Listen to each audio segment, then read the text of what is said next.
Hi there, my name is Sebastián Betancourt, and today I'm going to present fairness and consensus in an asynchronous opinion model for social networks.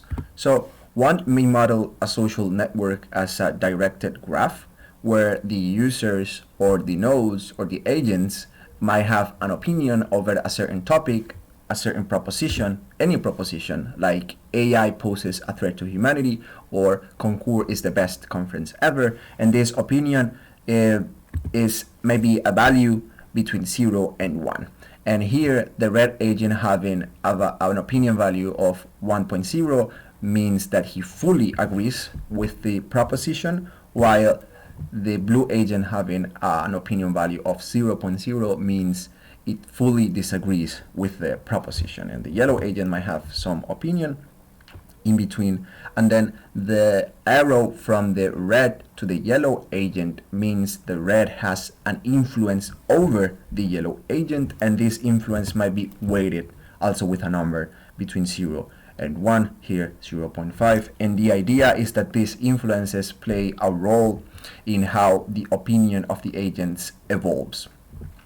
And how do they exactly evolve? Well, in the empirically validated the Groot model of 1974, every agent updates its opinion at the same time by taking a weighted average of its incoming edges. So, for example, in the screen, you see two arrows, two incoming arrows of the yellow agent. So he takes the weighted average of the opinion of the red and blue, and all the other agents sort of do the same. So you see this sort of synchronicity of they sort of synchronize, and this is what we believe that might not be as accurate when modeling current social networks, where asynchrony, this thing of I post an opinion on Twitter or any other social network, and the other users may decide when do they want to read it and perhaps revise their opinion. So we wanted to introduce an asynchronous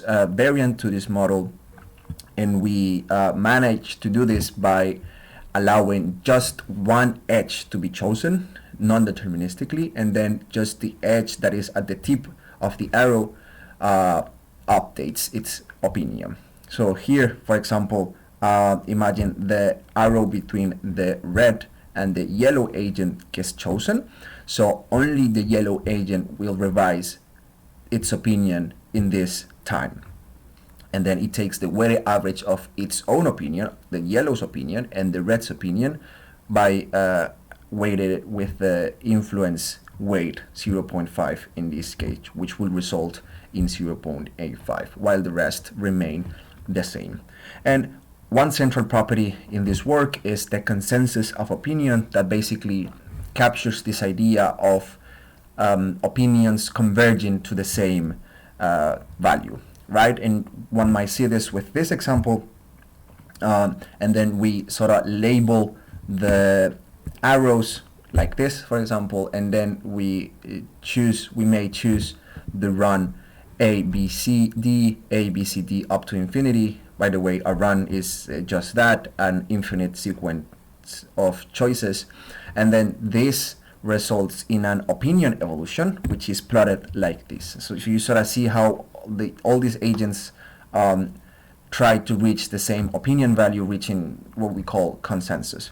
And we actually managed to identify sufficient conditions for consensus, in concrete these three, and we're going to look through them with counter examples.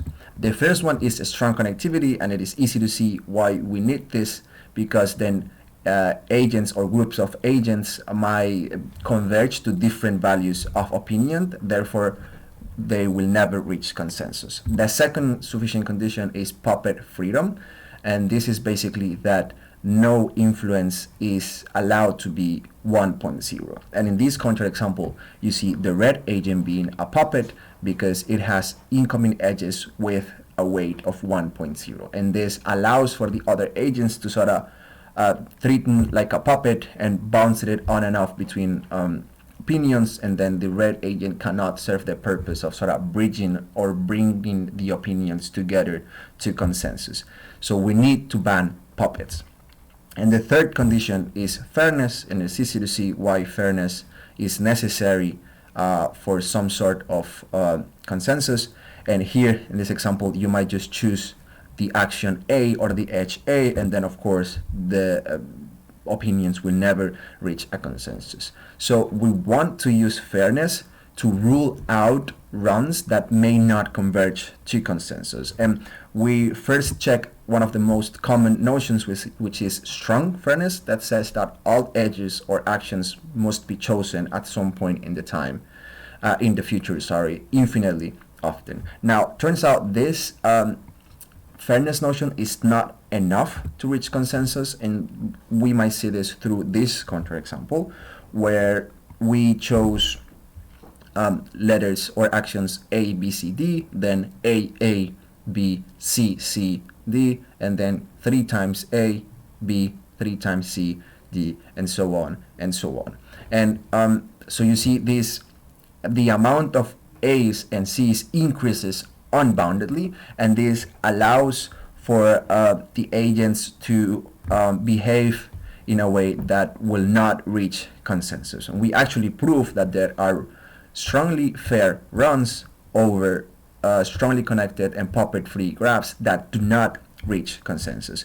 So we need to sort of cover this unboundedness behavior, and we found some notions in the literature that do exactly this. The first one is K-fairness, and K-fairness says that a run is K-fair if every window of size K, that is a finite observation of size K or a segment of contiguous actions of size 8, is complete. And complete means having all the edges or all the actions. So as an example, A, B, C, D, C, C, C, and then you repeat this to infinity, is 8 fair because any window, any finite observation of size 8 contains the letters A, B, C, D, every letter. And then a generalization of this notion is bounded fairness, and it says that a run is bounded fair if there is a K such that the run is K fair, right? And so the good news is that it rules out the counterexample, the previous counterexample we saw, and it actually leads to guarantee consensus. And the bad news is that these are not nice, or at least not that nice in terms of some fairness criteria. And we're gonna judge the fairness notions with some we found in the literature, in particular these 3. The first one is machine closure, that says that any finite word can be extended to be fair, and this was discussed by Lamport and Leslie, and also Abt call it feasibility. And as an example, K-fairness is not machine closed, because for any notion of K-fairness, you might find a string or a word that cannot be extended to be fair. For example, for fairness, for this particular model you see on the screen, you cannot extend the word A, B, B, C to make it for fair, because it doesn't matter what you put afterwards. The window that is at the beginning, A, B, B, C, does not contain the letter D, therefore it's not complete, therefore the run is not fair. The second condition is constructive liveness. This says that a notion must not prevent any action from being taken sufficiently often, and this was discussed actually in CONCUR by Volta and Baraka. And as an example, you might see how for fairness prevents, for example, 4 C letters to appear anywhere. And lastly, random inclusivity, as we call it, that requires that every random word must be, and by random word I mean a choice of edges where the edges are chosen independently but identically distributed, and this random word has to be fair with a probability 1. Now with these 3 criteria, we can judge the fairness notions we have seen. So strong fairness is actually very nice in terms of this criteria because it fulfills all of them but does not guarantee consensus.